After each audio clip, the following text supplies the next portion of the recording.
የኃያላኑ መድረክ የአውሮፓ ሻምፒዮንስ ሊግ ዛሬ በቡዳፔስት ፍጻሜውን ሲያገኝ የፈረንሳዩ ገናና ክለብ ፒኤስጂ እና የእንግሊዙ አርሰናል ይፋጠጣሉ።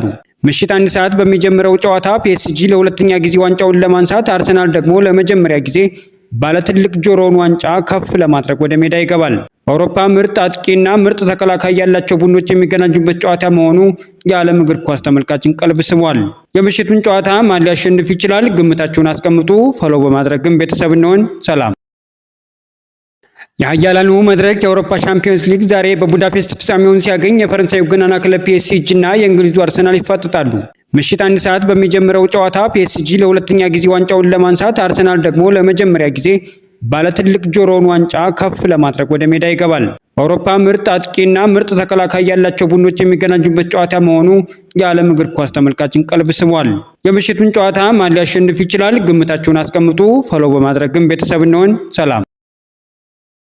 የኃያላኑ መድረክ የአውሮፓ ሻምፒዮንስ ሊግ ዛሬ በቡዳፔስት ፍጻሜውን ሲያገኝ የፈረንሳዩ ገናና ክለብ ፒኤስጂ እና የእንግሊዙ አርሰናል ይፋጠጣሉ። ምሽት 1 ሰዓት በሚጀምረው ጨዋታ ፒኤስጂ ለሁለተኛ ጊዜ ዋንጫውን ለማንሳት፣ አርሰናል ደግሞ ለመጀመሪያ ጊዜ ባለትልቅ ጆሮውን ዋንጫ ከፍ ለማድረግ ወደ ሜዳ ይገባል።